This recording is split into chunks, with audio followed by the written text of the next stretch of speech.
ایمان پر خاتمہ یا الہی، ایمان پر خاتمہ یا الہی، ایمان پر خاتمہ یا الہی۔ الحمدللہ رب العالمین والصلاة والسلام علی سید المرسلین، اما بعد فاعوذ باللہ من الشیطان الرجیم، بسم اللہ الرحمن الرحیم۔ الصلاة والسلام علیک یا رسول اللہ وعلی آلک وصحابک یا حبیب اللہ۔ الصلاة والسلام علیک یا نبی اللہ وعلی آلک وصحابک یا نور اللہ۔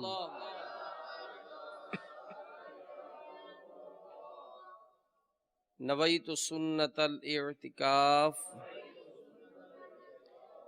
جب بھی مسجد میں داخل ہوں یاد آنے پر نفلی اعتکاف کی نیت یہ فرما لیا کریں کہ جب تک مسجد میں رہیں گے نفلی اعتکاف کا ثواب حاصل ہوتا رہے گا، اور ضمناً مسجد میں کھانا پینا سونا یہ بھی جائز ہو جائے گا۔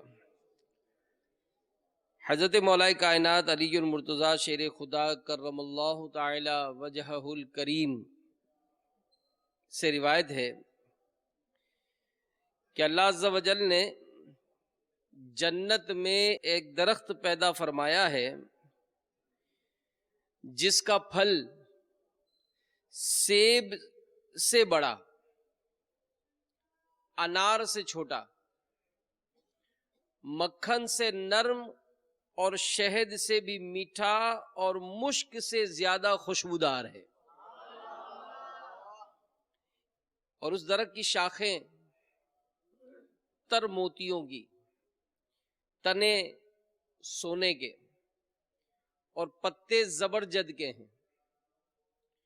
اس درخت کا پھل صرف وہی کھا سکے گا جو پیارے نبی مکی مدنی صلی اللہ علیہ وآلہ وسلم پر کثرت سے درود پاک پڑھے گا۔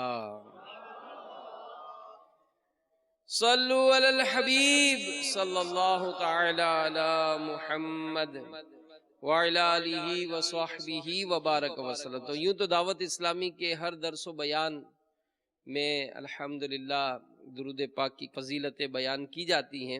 یہاں جتنے حاضرین ہیں، مدنی چینل کے ناظرین ہیں، اپنی عادت بنائیں اور نیت کر لیں کہ انشاءاللہ عز و جل ہم پیارے پیارے نبی مکی مدنی صلی اللہ علیہ وآلہ وسلم پر کثرت سے درود و سلام پڑھا کریں گے۔ صلو علی الحبیب صلی اللہ تعالی علیہ وسلم۔ منقول ہے کہ امیر المومنین حضرت سیدنا علی المرتضیٰ شیر خدا کرم اللہ تعالی وجہہ الکریم نے اپنے ایک غلام کو بلایا، اس نے کوئی جواب نہ دیا، دوسری اور تیسری بار پھر بلایا، اس نے پھر کوئی جواب نہ دیا۔ یہ دیکھ کر آپ اس کی طرف گئے، دیکھا وہ لیٹا ہوا ہے۔ آپ نے اس سے کہا کہ کیا تم نے میری آواز نہیں سنی تھی؟ تو غلام نے کہا کہ سنی تھی۔ تو آپ رضی اللہ تعالیٰ عنہ نے فرمایا کہ پھر تم نے میری بات کا جواب کیوں نہیں دیا؟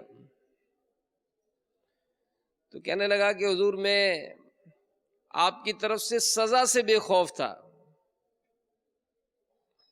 اس وجہ سے سستی کے باعث جواب نہ دے سکا۔ تو یہ سن کر امیر المومنین مولا علی کرم اللہ تعالی وجہہ الکریم نے فرمایا کہ جا تو اللہ کے لیے آزاد ہے۔ تو میرے میٹھے میٹھے پیارے پیارے اسلامی بھائیوں، دیکھا آپ نے کہ حضرت سیدنا علی المرتضیٰ کرم اللہ تعالی وجہہ الکریم یہ کس قدر حسن اخلاق کے پیکر تھے کہ غلام کا قصور ہونے کے باوجود بھی اس کی غلطی کو نہ صرف معاف کر دیا بلکہ رضا الہی کی خاطر اسے آزاد بھی کر دیا۔ تو یاد رکھیے کہ غلطی کرنے والے کو قدرت کے باوجود معاف کر دینا یہ ایسی پیاری عادت ہے کہ اگر ہم اسے اپنا لیں تو ہمارا معاشرہ امن و سکون کا گہوارہ بن جائے، اور فتنے و فساد جو ہے یہ یوں سمجھے اس کے جراثیم خود بخود دم توڑ جائیں، لیکن ایسا ہوتا نہیں ہے۔ اور اگر مثال ہمارے تحت اگر کوئی افراد ہوں، دیکھیں اس میں اس کی تفصیل الگ الگ بھی ہوگی کہ ظاہر ہے اگر کوئی کسی کا ماتحت ہے تو اس کی کیا پوزیشن ہے، یعنی اگر وہ شرعی طور پر اس سے پوچھ گچھ اس کو کرنی ہے اور وہ کہتا ہے کہ نہیں کوئی مسئلہ نہیں ہے تو پھر ظاہر ہے اس کے احکامات الگ ہوں گے، لیکن ضمناً یہاں پر ہم آج کے اس بیان میں کوشش کریں گے کہ کچھ ایسا معاملہ سیکھنے کی کوشش کریں کہ جو آپس میں جھگڑا ہو جاتا ہے، جو آپس میں بات خراب ہو جاتی ہے، تو یہ ہم سے کم ہم سے نہ ہو۔ ہم ایسی باتیں سنیں، اپنے اسلاف کی ایسی واقعات سنیں، احادیث مبارکہ میں اس کے فضائل سنیں گے، قرآن پاک کی آیات کا وہ بیان سنیں گے کہ جس میں مطلب یہ کہ جھگڑے سے بچنے کے حوالے سے ہماری تربیت یہ کی گئی ہے۔ تو یہ حقیقت ہے کہ غصہ یہ انسانی فطرت میں شامل ایک غیر اختیاری صفت ہے، اور جو مزاج کے خلاف بات ہو جانے یا ایسا معاملہ جو طبیعت پر گرا گزرے پیش آنے کی صورت میں پیدا ہو جاتا ہے، اور یہی غصہ بسا اوقات آپس میں فتنہ و فساد کا باعث بن جاتا ہے، یہی غصہ میاں بیوی میں طلاق، آپس میں نفرت اور قتل و غارت گری کا باعث بن جاتا ہے۔ لیکن ہمیں ایسے موقع پر صبر سے کام لیتے ہوئے غصے کو کنٹرول کرنا چاہیے، یعنی کوئی ہم سے کیسا ہی برا سلوک کرے، گالیاں دے، جاہلانہ برتاؤ کرے، لوگوں کے سامنے ہماری عزت تار تار کر دے، پھر بھی ہمیں اینٹ کا جواب پتھر دینے سے کے بجائے حسن سلوک سے پیش آنا چاہیے، کیونکہ یہ اللہ تبارک و تعالیٰ کے نیک بندوں کی ایک بہت ہی پیاری صفت ہے جس کا بیان خود قرآن پاک میں سورہ فرقان آیت نمبر 63 پارہ نمبر 19 میں رب تعالی ارشاد فرماتا ہے وَعِبَادُ الرَّحْمَنِ الَّذِينَ يَمْشُونَ عَلَى الْأَرْضِ هَوْنًا وَإِذَا خَاطَبَهُمُ الْجَاهِلُونَ قَالُوا سَلَامًا۔ ترجمہ کنز الایمان، اور رحمان کے وہ بندے کہ زمین پر آہستہ چلتے ہیں اور جب جاہل ان سے بات کرتے ہیں تو کہتے ہیں بس سلام۔ یعنی صراط الجنان شریف میں جلد 7 صفحہ 50 پر اس آیت مبارکہ کے تحت یہ بیان ہوا ہے کہ کامل ایمان والے دوسروں کے ساتھ کیسے پیش آتے ہیں، کامل ایمان والے دوسروں کے ساتھ کیسے پیش آتے ہیں۔ چنانچہ ارشاد فرمایا کہ جب جاہل ان سے بات کرتے ہیں، کوئی ناگوار کلمہ یا بیہودہ یا ادب و تہذیب کے خلاف بات کہتے ہیں تو کہتے ہیں بس سلام۔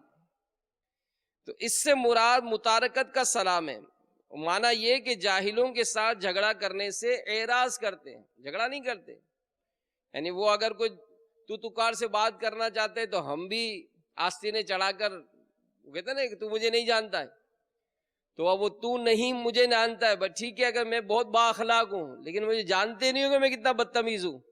تو اب اس موقع پر وہ بندہ ہاتھ چڑھا کر، استینے چڑھا کر جب سامنے والے سے بات کرتا ہے تو تھوڑی دیر پہلے وہ اخلاق کا جو مجسمہ نظر آ رہا تھا، وہ سامنے والے کی جاہلانہ گفتگو سن کر اب اس کے ساتھ وہ بھی جاہلانہ رویہ اختیار کرنا شروع کر دیتا ہے. تو یہ یہاں پر کہا گیا کہ جب جاہل ان سے بات کرتے اور کوئی ناگوار یا بیہودہ یا ادب و تہذیب کے خلاف بات کہتے ہیں تو کہتے ہیں بس سلام. تو اس سے مراد متارکت کا سلام ہے، اور معنی یہ ہے کہ جاہلوں کے ساتھ جھگڑا کرنے سے اعراض کرتے ہیں، یا اس کے یہ معنی ہے کہ ایسی بات کہتے ہیں جو درست ہو اور اس میں ایذا اور گناہ سے سالم رہیں. تو اس آیت سے معلوم ہوا کہ جب کسی معاملے میں کوئی جاہل جھگڑا شروع کر دے تو اس سے اعراض کرنے کی، بچنے کی کوشش کرنی چاہیے. اس کی جاہلانہ گفتگو کے جواب میں اگر کوئی بات کریں تو وہ ایسی ہو کہ جس میں کوئی گناہ کا پہلو نہ نکلتا ہو اور وہ اس جاہل کے لیے اذیت کا باعث بھی نہ ہو. چنانچہ حضرت نعمان رضی اللہ تعالیٰ عنہ فرماتے ہیں کہ حضور اقدس صلی اللہ علیہ وآلہ وسلم کی بارگاہ میں ایک شخص نے دوسرے شخص کو برا بھلا کہا، تو جسے برا بھلا کہا گیا اس نے یہ کہنا شروع کر دیا تم پر سلام ہو. اس پر رسول کریم صلی اللہ علیہ وآلہ وسلم نے ارشاد فرمایا سنو، تم دونوں کے درمیان ایک فرشتہ ہے جو اے برا بھلا کہے گئے شخص تمہاری طرف سے دفاع کرتا ہے. جب یہ تمہیں برا بھلا کہتا ہے تو وہ اس سے کہتا ہے نہیں بلکہ تم ایسے ہو، تم اس کے زیادہ حقدار ہو. اور جب تم اس سے کہتے ہو کہ تم پر سلام ہو تو فرشتہ کہتا ہے نہیں بلکہ تمہارے لیے سلامتی ہو اور تم اس کے زیادہ حقدار ہو. تو یہ جو فحش کلامی ہے یہ بدقسمتی سے ہمارے معاشرے میں صلاحیت بہت زیادہ کر گئی ہے. بلکہ یہاں پر تو یہ کہا جائے تو بیجا نہ ہوگا کہ مشہور یہی ہے کہ جب تک سامنے والے سے ذرا روب سے بات نہ کرو نا، اس کو دو کھری کھری سناؤ نہیں نا، تو یہ قوم کے نا وہ گھی جو ہے نا ٹیڑھی انگلی سے ہی نکلے گا، اور اس طرح کا جو معاملہ انداز کرتے ہیں. تو آئیے یہ فحش جو کہا جاتا ہے، بکا جاتا ہے، اور بدقسمتی سے بعض طبقے ہوتے ہیں جن کی زبان پہ بات کم اور گالیاں زیادہ ہوتی اور بیہودہ باتیں بھی کرتے ہیں. ان کی گفتگو میں وہ گھر کے معاملات اور پھر گھر کی عورتوں کے متعلق تو بہنوں کے متعلق تو وہ اس طرح کی گفتگو کرتے کہ اگر کوئی عزت دار آدمی ہونا کہ تو وہیں سے کھڑا ہونا ہی اس کے لیے مشکل ہو جائے گا. تو یہ جو فحش کلامی کرتے ہیں اگر بدقسمتی سے اس کی عادت ہے تو اس کو بھی نکالنے کی کوشش کریں کہ فحش کلامی رب تعالیٰ کو ناپسند ہے. احیاء العلوم میں امام محمد غزالی رحمۃ اللہ تعالی علیہ ارشاد فرماتے ہیں کہ حضور نبی کریم صلی اللہ علیہ وآلہ وسلم نے ارشاد فرمایا کہ فحش کلامی سے بچو، کیونکہ اللہ تعالی فحش اور فحش کہنے کو پسند نہیں فرماتا. ایک اور مقام پر نبی پاک علیہ الصلوۃ والسلام نے غزوہ بدر میں قتل ہونے والے مشرکین کو گالی دینے سے منع فرمایا. دشمن ہے ہمارے، جنگ کی گئی، لڑائی کی گئی، مارے گئے، لیکن پھر بھی ان کو گالی دینے سے منع فرمایا گیا، اور ارشاد فرمایا کہ ان کو گالی نہیں دو کیونکہ جو کچھ تم کہتے ہو وہ ان تک نہیں پہنچتا بلکہ تم زندوں کو اذیت دیتے ہو. سن لو بد کلامی کمینگی ہے. اور جو مومن ہے اللہ اور اس کے رسول کا ماننے والا ہے اس کے بارے میں کیا فرمایا ہمارے پیارے آقا صلی اللہ علیہ وآلہ وسلم نے کہ مومن عیب نکالنے والا، لعنت کرنے والا، فحش گو اور بے حیا نہیں ہوتا. تو بعض کی طبیعت ہوتی ہے بات بات پہ کیڑے نکالنا، تنقیدیں کرنا، مطلب وہ کوئی اچھی بات ان کو نظر ہی نہیں آتی. کبھی بھی کوئی بات ہوگی تو وہ بری بات یعنی کوئی کمزور بات ہی سامنے والے کی نکالیں گے اور پھر اس کو اس انداز سے بیان کریں گے کہ سامنے والا بھی اس سے بڑی اذیت محسوس کرتا ہے. بلکہ ایک جگہ کسی جگہ لکھا تھا کہ انسان نے کوئل سے کہا، بلیک برڈ، کالا پر جو چڑیا ٹائپ کی جو ہوتی ہے، کہ تو کالی نہ ہوتی تو کتنا اچھا ہوتا، تو کالی نہ ہوتی تو کتنا اچھا ہوتا۔ انسان نے سمندر سے کہا کہ تیرا پانی کھارا نہ ہوتا تو کتنا اچھا ہوتا۔ انسان نے گلاب کے پھول سے کہا کہ تیرے ارد گرد اگر کانٹے نہ ہوتے تو کتنا اچھا ہوتا۔ ان تینوں نے مل کر انسان سے کہا کہ انسان تیرے اندر دوسروں کے عیب ڈھونڈنے کی عادت نہ ہوتی تو کتنا اچھا ہوتا ہے۔ تو ہم یہ دیکھیں کہ ہمارا جو انداز ہے، ہمارا جو معاملہ ہے، وہ کسی کی کوئی اچھی بات بھی دیکھتا ہے یا صرف اور صرف چشمہ جو لگا ہوا ہے ہمارا وہ اس سے صرف تنقیدی نظر آتی ہے۔ اور پھر جو ہماری جو زبان چلتی ہے، تو کیا یہ چلنے والی زبان کسی کو تکلیف تو نہیں دیتی؟ کیونکہ اس میں بسا اوقات جو ہے وہ ظاہر ہے، میں اپنے وہ کہتے ہیں نا کہ میں تو اپنے جذبات کا اظہار کر رہا ہوں، تو جذبات کا اظہار کریں۔ جیسے نگران شورا کئی مرتبہ بڑی پیاری بات سمجھاتے ہیں کہ آپ کا یہ ہاتھ، آپ کہو کہ بھئی یہ میرا ہاتھ ہے، جس طرح میں چلاؤں اس پہ کوئی رکاوٹ نہیں ڈال سکتا ہے، میں اپنے ہاتھ کا مالک ہوں۔ تو ٹھیک ہے، آپ کا ہاتھ جس طرح چاہیں گے آپ چلائیں گے، آپ کو کوئی روکنے والا نہیں ہے، لیکن کسی کی ناک تک، اب آپ ہاتھ چلاتے چلاتے کسی کے منہ پہ مارو، کسی کی ناک پہ مارو، کہو کہ میرا ہاتھ ہے، جہاں چاہوں گا چلاؤں گا، تو چلائیں آپ۔ کسی کی ناک تک، ناک پہ مارنے کی، منہ پہ مارنے کی، اس طرح کی تو آپ کو اجازت نہیں ملے گی۔ تو ہم مطلب یہ دیکھیں، غور کریں کہ ہماری جو گفتگو ہے یہ کسی کی کوئی تکلیف کا باعث تو نہیں ہے۔ کہ بڑی پیاری بات کسی نے کہی کہ اختلاف، تنقید اور تذلیل،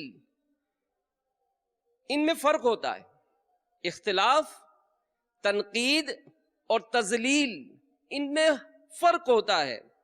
اختلاف کا حق سب کو ہوتا ہے، کسی بھی بات پر اختلاف رائے قائم کرنا یہ سب کا حق ہوتا ہے۔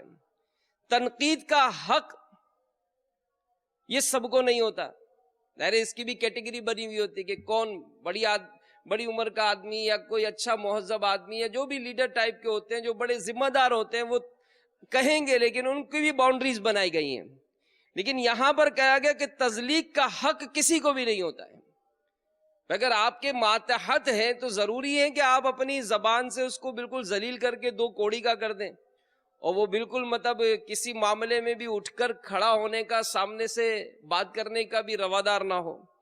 تو یہ جو تکلیف پہنچاتے ہیں اپنی گفتگو سے، ان کو بھی ڈر جانا چاہیے کہ سرکار مدینہ صلی اللہ تعالی علیہ وآلہ وسلم کا ارشاد ہے کہ 4 شخص جہنمیوں کے لیے عذاب میں مبتلا کی تکلیف کے ساتھ ساتھ مزید تکلیف کا باعث بنیں گے۔ وہ کھولتے پانی اور بھڑکتی آگ کے درمیان دوڑتے ہوئے موت مانگیں گے۔ ان 4 اشخاص میں ایک شخص وہ ہوگا جس کے منہ سے پیپ اور خون بہ رہا ہوگا۔ اس سے کہا جائے گا کہ اس بدنصیب کا کیا معاملہ ہے جس نے ہماری تکلیف کو اور زیادہ کر دیا؟ وہ کہے گا میں وہ بدنصیب ہوں جو ہر فحش اور خبیث بات کو دیکھ کر ایسے لذت اٹھاتا جیسے فحش کلامی سے لذت اٹھائی جاتی ہے۔ تو بہرحال میرے میٹھے میٹھے اسلامی بھائیوں، ہمارے پیارے آقا صلی اللہ تعالی علیہ وآلہ وسلم نے حضرت عائشہ صدیقہ رضی اللہ تعالی عنہا سے ارشاد فرمائے کہ اے عائشہ، فحش اگر کوئی انسانی شکل میں ہوتی تو برے آدمی کی صورت میں ہوتی۔ تو ہمیں مطلب اپنی گفتگو کا جائزہ لینا چاہیے، گفتگو کا جائزہ لینا چاہیے کہ یہ ہم جو باتیں کرتے ہیں یہ کسی کی کوئی ایسی مطلب کوئی اس سے اچھے انداز سے بات بھی کی جا سکتی ہے کہ نہیں۔ یعنی بزرگوں نے اس معاملے میں جو انداز اختیار کرنے کی تربیت فرمائی، جیسے امام غزالی علیہ رحمہ نے جو اس معاملے میں فرمایا کہ اگر کوئی ایسی بات کہی بھی جاتی تو کئی ایسی باتیں ہوتی جس کو اشارتاً کہا جائے، جیسے اگر کوئی پیٹ کی بیماری ہے، کوئی پیچس ہو گئے، موشن ہو گئے، تو وہ مطلب بار بار کیا ذرا میں رفع حاجت کر کے آتا ہوں۔ یہ رفع حاجت کا جو لفظ ہے یہ اشارتاً ہے کہ ہمیں کہاں جانا ہے، لیکن وہ ایک مہذب انداز ہے نا۔ اسی طرح تمہاری بیوی نے یوں کہا تھا، تو امام غزالی علیہ رحمہ فرماتے کہ اس موقع پر یہ کہا جائے کہ گھر والوں نے یہ کہا تھا، پردے کے پیچھے سے کہا گیا تھا، بچوں کی امی نے یہ کہا تھا۔ تو اس طرح سے میری بیوی میری بیوی میری بیوی، تو امیر اہل سنت بھی مدنی مذاکروں میں بارہا اس کی تربیت فرماتے کہ یہ بھی انسان کے تکلم سے پتہ چلتا ہے کہ اس کو اس معاملے میں کتنی ایک طرح کی حیا اور ایک طرح کی شرم ہے۔ تو بہرحال میرے میٹھے میٹھے پیارے پیارے اسلامی بھائیوں، مدنی چینل کے ناظرین، ہمیں فحش گوئی سے یہ بھی بچنا ہے، اپنی گفتگو کا جائزہ لینا ہے، اور اس کے لیے الحمدللہ امیر اہل سنت کا رسالہ خاموش شہزادہ یہ ہر ماہ پڑھنا ہوتا ہے یوم قفل مدینہ میں، کہ ہر مہینے کی پہلی پیر شریف یہ دعوت اسلامی کے مدنی ماحول میں یوم قفل مدینہ منایا جاتا ہے۔ اس رسالے میں ایسی کئی مثالیں لکھی ہیں امیر اہل سنت نے کہ جس سے انسان اپنی گفتگو کا جائزہ لے کہ میری جو گفتگو ہے سامنے والے کی کوئی دل آزاری کا سبب تو نہیں ہے، فضول تو نہیں ہے، گناہوں بھری تو نہیں ہے۔ تو بہرحال میرے میٹھے میٹھے پیارے پیارے اسلامی بھائیوں، اب یہاں پر ایک بات اور بھی اگر تربیت حاصل کر لیں کہ بعض کی عادت تو ہوتی ہے کہ وہ تنقیدیں کرنا، حوصلہ گھٹانا، یا مطلب اس طرح کی مطلب دل آزار گفتگو کرنا، یہ ان کی طبیعت میں شامل ہوتا ہے۔ لیکن اگر اس میں اپنی طبیعت تنقیدیں برداشت کرنے کی بھی رکھی جائے، بعض اوقات ہوتا ہے کہ انسان اگر کسی کے یوں ہتھے چڑھ جاتا ہے نا تو وہ اپنی اچھی بھلی کام کی جو پوزیشن ہوتی ہے اس کو چھوڑ دیتا ہے۔ تو اس ضمن میں ہمیں اپنا ذہن بنانا چاہیے، اور جب کبھی ایسوں سے واسطہ پڑ جائے تو برداشت کرنے کی بھی عادت بنانی چاہیے۔ بلکہ ضمن میں کسی نے لکھا کہ ایک مرتبہ ایک کسان کا گدھا یہ کنویں میں گر گیا۔ اب اس نے بہت کوشش کی اس گدھے کو نکالنے کی، لیکن وہ نکال نہیں پایا۔ اڑوس پڑوس کے لوگ جمع ہو گئے، انہوں نے جب دیکھا کہ وہ کنویں میں گدھا گرا پڑا ہے، اب سب نے مل کر نکالنے کی کوشش کی لیکن گدھا نکل نہیں پا رہا تھا۔ اب آپس میں طے کرنے لگے کیا کریں۔ تو کسی نے کہا کہ بھائی دیکھو گدھا تو اب نکل نہیں رہا، اور یہ تو اب جو اندر اس کا حال ہو گیا ہوگا وہ تو بے حال ہوگا، کسی کام کا تو رہا نہیں ہوگا، تو ایسا کرو اس کے اوپر ہی مٹی ڈال دو۔ مٹی ڈالو گے تو کیا ہوگا کہ کنواں بھی بند ہو جائے گا، کیونکہ جب تک گدھا نہیں نکلے گا کنویں سے تم فائدہ تو اٹھا نہیں سکو گے۔ تو ایسا کرو اس گدھے پر مٹی ڈال دو، کنواں بند ہو جائے گا، مٹی ہو کر کنواں بھی بند ہو جائے گا، گدھے کا بھی کام پورا ہو جائے گا۔ اب ناچار کیا کرتے، سب نے پھاوڑے اٹھائے اور مٹی اٹھا کر ڈالنا شروع کر دی۔ اب جیسے ہی مٹی گدھے پر پڑی تو شروع میں تو گدھے نے شور مچایا، تھوڑی دیر کے بعد گدھے کی آواز بند ہو گئی۔ وہ آدمی بڑا حیران ہوا کسان، اس نے جو جھانک کر دیکھا تو ایک حیران کن معاملہ سامنے پیش تھا۔ وہ کیا تھا کہ جیسے ہی یہ گدھے کے اوپر مٹی ڈالتے، گدھا اپنے کمر سے اس مٹی کو جھاڑتا، مٹی نیچے گر جاتی، وہ گدھا مٹی پہ کھڑا ہو جاتا۔ جیسے جیسے مٹی ڈالے جا رہے تھے گدھا اوپر آ رہا تھا۔ تھوڑی دیر ہوئی کہ مٹی ڈالتے ڈالتے ڈالتے کنواں بھر گیا، گدھا باہر آ گیا۔ تو لکھنے والے نے لکھا کہ یہی حال ہمارے اوپر ہوتا ہے کہ تنقید کرنے والا ہم پر گویا یوں مٹی ڈال رہا ہے، تو یا تو اسی مٹی میں دفن ہو جائیں یا اس تنقید کو جھاڑ کر اسی کے اوپر کھڑے ہو جائیں گے تو ہمارا قد اونچا ہو جائے گا۔ تو یہ بھی ہوتا ہے طبیعت کہ کوئی اپنی عادت سے جاتا ہی نہیں ہے، وہ اپنی عادت وہ اس کا کام ہی تنقید کرنا ہے۔ مگر وَتُعِزُّ مَن تَشَاءُ وَتُذِلُّ مَن تَشَاءُ، اللہ تعالیٰ جسے عزت عطا فرماتا ہے اس کو کوئی ذلیل نہیں کر سکتا۔ تو ہم بہرحال میرے میٹھے میٹھے پیارے پیارے اسلامی بھائیوں اپنا یوں بھی ذہن بنائیں کہ اگر کوئی اس طرح بعض اوقات ہوتا ہے، جیسے گاؤں دیہاتوں میں بھی اس طرح کا ہوتا ہے کہ داڑھی رکھنے کی مثال رواج نہیں ہے، امامہ پہننے کا رواج نہیں ہے۔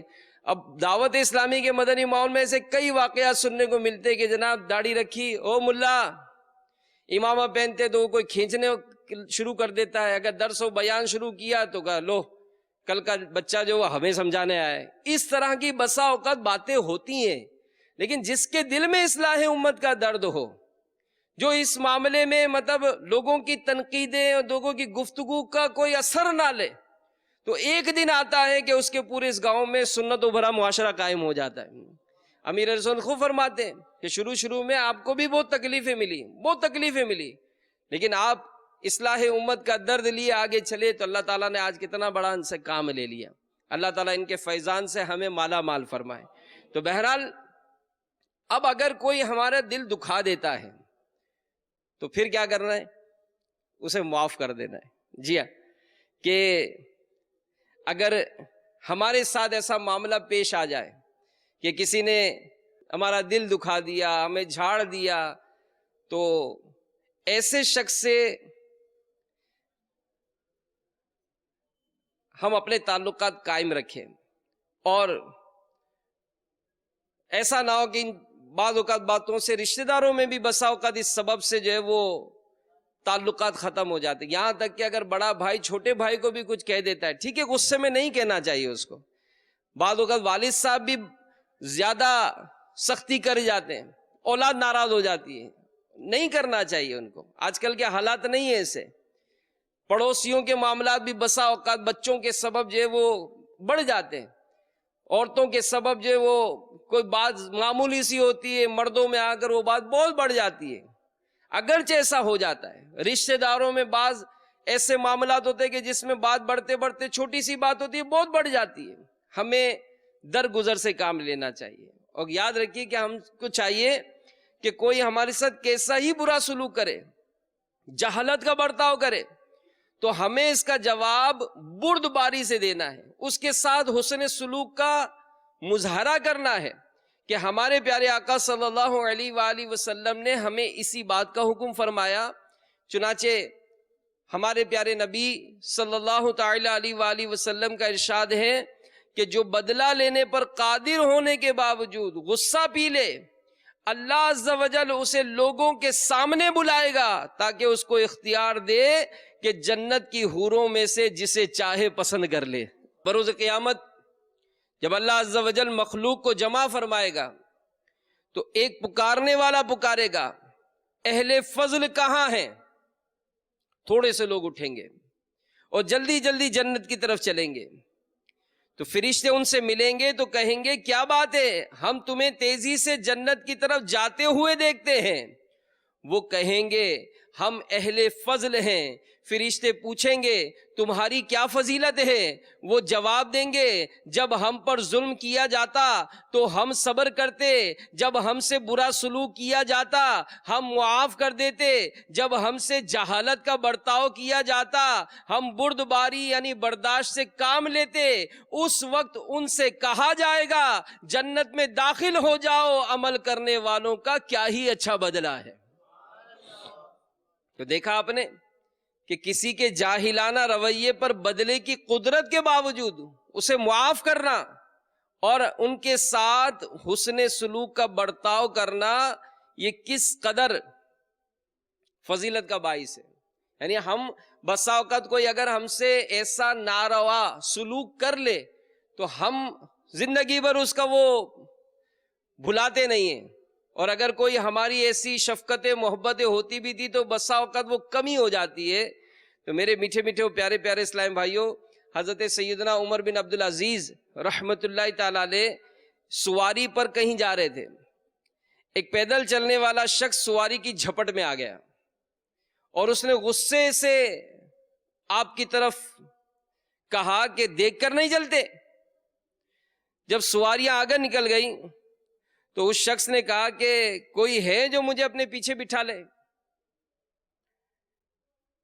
تو سیدنا عمر بن عبدالعزیز رحمت اللہ تعالی علیہ نے اپنے غلام سے کہا کہ اس کو اپنے ساتھ بٹھا کر چشمے تک لے چلو. تو اسی طرح حضرت سیدنا امام زین العابدین علیہ رحمت اللہ المبین کے بارے میں منقول ہے کہ ایک شخص نے آپ کو برا بھلا کہا تو آپ رضی اللہ تعالی عنہ نے اپنی سیاہ رنگ کی چادر اتار کر اسے دے دی اور اسے 1000 درہم دینے کا بھی حکم فرمایا. تو ہمارے اسلاف و بزرگان دین ان کے اخلاق کتنے عمدہ ہوا کرتے تھے کہ اگر ان کو کوئی تکلیف دے تب بھی غصے میں آنا، اس سے بدلہ لینا تو درکنار، آئندہ اس کو کس کس طرح سے نوازتے تھے. جیسا کہ ہم نے دیکھا کہ امام زین العابدین رضی اللہ تعالی عنہ کو اس شخص نے برا بھلا کہا تو آپ رضی اللہ تعالیٰ عنہ نے نہ صرف اسے معاف کیا بلکہ حسن سلوک سے پیش آتے ہوئے انعام و اکرام سے بھی نواز دیا. کہ بعض اوقات ہوتا ہے غلط فہمی پر کوئی ایسی بات سامنے درپیش ہو جاتی ہے. کسی بزرگ کے بارے میں کتابوں میں لکھا ہے کہ ایک شخص نے آپ پر چوری کا الزام لگا دیا. اب ظاہر ہے کوئی ایسی شخصیت ہو اور اس کے نام پر کوئی چوری کا الزام لگا دیا. آپ نے اس کا ہاتھ پکڑا اور فرمایا تمہاری تھیلی میں کتنی رقم تھی؟ تو غالباً اس نے 3000 درہم کہے. آپ اس کو گھر لے آئے, گھر میں سے 3000 درہم لیے اور باہر آ کر اس کے ہاتھ میں تھما دیے. وہ چلا گیا وہاں سے. کچھ عرصے کے بعد اس شخص کو وہ اپنی 3000 کی تھیلی کہیں اور سے مل گئی. اب بڑا نادم ہوا کہ یار میں نے تو خامخواہ ان پہ چوری کا الزام لگایا, تھیلی تو میری اپنی جگہ پر کہیں میں نے بھول گیا تھا. اور بڑا شرمندہ ہو کر وہ 3000 درہم لے کر آپ کے پاس حاضر ہوا کہ حضرت بہت معذرت چاہتا ہوں, میری غلط فہمی ہو گئی تھی کہ میں نے آپ کے ساتھ ایسا ایسا کیا, تھیلی تو اصل میں میرے پاس یہاں رہ گئی تھی. تو آپ نے کہا کہ کوئی بات نہیں, جاؤ یہ بھی میں تم کو صدقہ کرتا ہوں. واپس نہیں لیے, نہ اس کو برا بھلا کہا کہ یار سب کے سامنے تم نے یوں مجھ پہ چوری کا الزام لگایا تھا. تو ہوتا ہے کہ بعض اوقات غلط فہمی کے سبب جو ہے وہ کئی ایسی باتیں رونما ہو جاتی ہیں.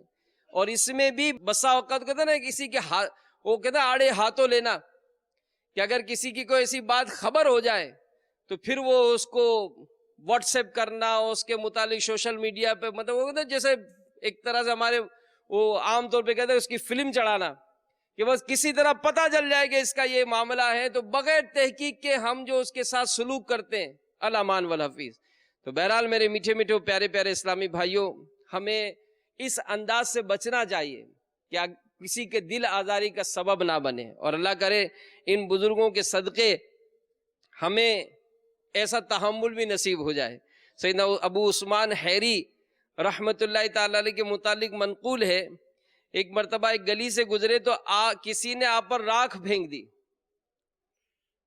آپ اپنی سواری سے اترے اور سجدہ شکر بجا لائے, پھر اپنے کپڑوں سے راکھ جھاڑنے لگے اور راکھ ڈالنے والے کو کچھ نہ کہا. آپ سے کہا گیا کہ آپ راکھ ڈالنے والے کو جھڑکتے نہیں ہیں؟ تو آپ رحمت اللہ تعالی علیہ نے عاجزی کرتے ہوئے کیا فرمایا؟ فرمایا کہ جو جہنم کی آگ کا مستحق ہو اس پر راکھ پڑے تو اسے غصے میں نہیں آنا چاہیے. تو یہ اللہ والوں کی شان ہوتی تھی کہ یہ اپنے آپ کو, اپنے نفس کو کیسا قابو کیا کرتے تھے. تو بہرحال میرے میٹھے میٹھے پیارے پیارے اسلامی بھائیوں, جہالت کا بدلہ حسن سلوک سے دینا یہ سرداری کی علامت ہے. چنانچہ حضرت سیدنا امیر معاویہ رضی اللہ تعالی عنہ نے حضرت سیدنا عرابہ بن اوس رحمت اللہ تعالی علیہ سے پوچھا کہ اے عرابہ تم اپنی قوم کے سردار کیسے بنے؟ عرض کی اے امیر المومنین رضی اللہ تعالی عنہ, میں ان کے جاہلوں سے درگزر کرتا, ان کے مانگنے والوں کو عطا کرتا اور ان کی حاجات پوری کرنے کی کوشش کرتا تھا. تو جو شخص میری طرح یہ کام کرے گا وہ مجھ جیسا ہو جائے گا, اور جو اس سے بڑھ کر کرے گا وہ مجھ سے افضل ہوگا, اور جو میرے عمل سے کم عمل کرے گا میں اس سے بہتر ہوں. بہرحال میرے میٹھے میٹھے پیارے پیارے اسلامی بھائیوں, اگر کبھی کوئی ہم سے ایسا ناروا سلوک بھی کرے تو ایسا نہ ہو کہ ہم اس کے سامنے, تو چلو وہ کچھ روبدار شخصیت ہے, کوئی ہے اس کے پاس تعلقات, تو ہم اس کے سامنے تو کچھ نہیں کہتے, پیٹھ پیچھے اس کی برائیاں کریں گے, تو یوں بھی غیبتوں کا دروازہ کھلے گا اور ہمارے نیکیاں ضائع ہونے کا اندیشہ ہے. شیخ سعدی رحمت اللہ تعالی علیہ نقل کرتے ہیں کہ ایک نیک سیرت شخص اپنے ذاتی دشمنوں کا ذکر بھی برائی سے نہ کرتا تھا. جب بھی کسی کی بات چھڑتی اس کی زبان سے نیک کلمہ ہی نکلتا. اس کے مرنے کے بعد کسی نے اسے خواب میں دیکھا تو سوال کیا ما فعل اللہ بکا, اللہ تعالیٰ نے تیرے ساتھ کیا معاملہ فرمایا؟ یہ سوال سن کر اس کے ہونٹوں پر مسکراہٹ آ گئی، بلبل کی طرح شیریں آواز میں بولا، دنیا میں میری یہی کوشش ہوتی تھی کہ میری زبان سے کسی کے بارے میں کوئی بات بری نہ نکلے، نکیرین نے بھی مجھ سے کوئی سخت سوال نہ کیا اور یوں میرا معاملہ بہت اچھا رہا۔ اور ویسے بھی اگر کسی کے ساتھ ایسا سلوک ہو جائے نا، وہ بالآخر شرمندہ ہو جاتا ہے کہ سامنے والا اگر کوئی کسی کا یوں مطلب جاہلانہ رویہ اختیار کرتا ہے نا، تو احساس تو ہوتا ہے کہ یار میں غلط کر رہا ہوں، اور سامنے والے کا اگر اس معاملے میں وہ جیسے کوئی تیسا والا معاملہ نہیں ہوتا ہے تو شرمندہ ہو جاتا ہے۔ حضرت سیدنا عبداللہ بن عباس رضی اللہ تعالی عنہما کو ایک شخص گالی دینے لگا، جب وہ خاموش ہوا تو آپ رضی اللہ تعالی عنہ نے سیدنا اکرمہ رضی اللہ تعالی عنہ سے فرمایا، اے اکرمہ، اس شخص کی کوئی حاجت ہو تو اسے پورا کر دو، اس شخص کی کوئی حاجت ہو تو اسے پورا کر دو۔ جب اس شخص نے یہ سنا تو شرمندہ ہو کر اپنا سر جھکا لیا۔ تو ہم تو اگر کوئی ایسی بات کرتا ہے تو اس سے تعلقات بھی ہوتے ہیں تو توڑ دیتے ہیں، سلوک کرنا تو بہت بات کی بات رہی۔ تو بہرحال میرے میٹھے میٹھے پیارے پیارے اسلامی بھائیوں، ہمیں بھی غلطی کرنے والے کو معاف کرنے کا مطلب ذہن بنانا چاہیے، اور خاص کر اس میں ایک بات اور بھی ذہن بنا لیں کہ جلد بازی نہ کریں، یعنی کسی کا کوئی ایسا معاملہ پیش آتا ہے تو فوراً اس کو قصوروار ٹھہرا کر اس کو بہت بڑا مجرم قرار دیتے ہیں۔ تو کہا جاتا ہے کہ دوسرے کی آنکھ کا تنکا دکھائی دے جاتا ہے مگر اپنی آنکھ کا شہتیر نہیں دکھائی دیتا۔ تو شاید اسی وجہ سے ہمارے یہاں اپنا قصور اور غلطی ماننا بہت مشکل، مگر کسی کو گناہگار قرار دینا یہ بہت آسان ہے۔ لہذا ذرا سے شبے پہ جھٹ سے سامنے والے کو جھوٹا، خائن، دھوکے باز، چور قرار دیا جاتا ہے، حالانکہ شرعی ثبوت کے بغیر کسی کی طرف گناہ کی نسبت کرنا یہ جائز نہیں ہے۔ سیدنا عمر بن عبدالعزیز رحمت اللہ تعالی علیہ کی طرف سے مقرر ہونے والے عمال یعنی آفیسرز بعض اوقات خود اطلاع دیتے کہ ہم سے پہلے جو عمال تھے یعنی آفیسرز تھے انہوں نے مال غصب کیا تھا، اگر امیر المومنین کا ارشاد ہو تو یہ مال ان سے ضبط یعنی سیز کر دیا جائے۔ تو سیدنا عمر بن عبدالعزیز رحمت اللہ تعالی علیہ ان کو حکم لکھوا کر بھیجتے کہ اس معاملے میں میرا مشورے کرنے کی ضرورت نہیں، اگر ضرورت ہو تو شہادت کی روح سے اسے، اور اقرار ہو تو اقرار کی روح سے مال واپس لو، ورنہ حلف لے کر چھوڑ دو۔ جیسا کہ بصرہ کے گورنر عدی بن ارطا کو لکھا کہ تم نے خط کے ذریعے بتایا تھا کہ تمہارے علاقے میں اہلکاروں کی خیانت یعنی کرپشن کا انکشاف ہوا اور انہیں سزا دینے کے لیے مجھ سے اجازت مانگی تھی، گویا تم اللہ کی گرفت سے بچنے کے لیے مجھے ڈھال بنانا چاہتے ہو۔ جب تمہیں میرا یہ خط ملے اگر ان کے خلاف شہادت موجود ہو تو ان کے مواخذہ کرو، سزائیں دو، ورنہ نماز عصر کے بعد ان سے یہ قسم لے لو، اس ذات کی قسم جس کے سوا کوئی معبود نہیں، ہم نے مسلمانوں کے مال میں ذرا بھی خیانت نہیں کی۔ اگر وہ یہ قسم کھا لیں تو انہیں چھوڑ دو، کیونکہ ہم یہی کر سکتے ہیں، اور واللہ ان کا اپنی خیانت لے کر بارگاہ الہی میں پہنچنا میرے لیے آسان ہے، بجائے اس کے کہ میں ان کے خون کا وبال اپنی گردن پر لے کر اللہ کی بارگاہ میں حاضر ہو جاؤں۔ تو کئی ایسی باتیں ہوتی ہیں کہ جس پہ شرعی گواہ پیش کرنے ہوں، آپ کسی پر الزام لگائیں تو ایسا تھوڑی ہے، آپ جائیں دارالفتہ اہل سنت تو آپ کو پتہ چلے گا کہ اس کے شرعی احکامات کیا ہیں۔ تو کوئی بھی ایسا معاملہ ہو تو جو شرعی تقاضے ہیں اس کے پورے کیے جائیں، اور اگر وہ مثال کسی معاملے میں بری الذمہ ہو جاتا ہے تو پھر ہم کو ضروری نہیں ہے کہ ہم اس کے اوپر بات کا کھوج لگائیں۔ تو بہرحال یہ ایک معاشرے میں ایک بہت ہی بڑی ایک آفت ہے کہ جس کے سبب ہمارے بہت سوں کے تعلقات جو ہے وہ بسا اوقات کمزور ہو جاتے ہیں، ٹوٹ جاتے ہیں، خراب ہو جاتے ہیں، دشمنیاں ہو جاتی ہیں۔ تو آپس میں جھگڑے سے بچنا ہے، جاہلانہ رویوں سے بچنا ہے، جو اس معاملے میں شرعی تقاضے ہیں اس کو پورا کرنے کی کوشش کرنی چاہیے۔ اللہ تبارک و تعالیٰ سے دعا ہے کہ اللہ تعالیٰ ہم سب کو عمل کرنے کی توفیق عطا فرمائے۔ آمین بجاہ النبی الامین صلی اللہ تعالی علیہ وآلہ وسلم. صلو علی الحبیب صلی اللہ تعالی علی محمد. ایمان پر خاتمہ آیا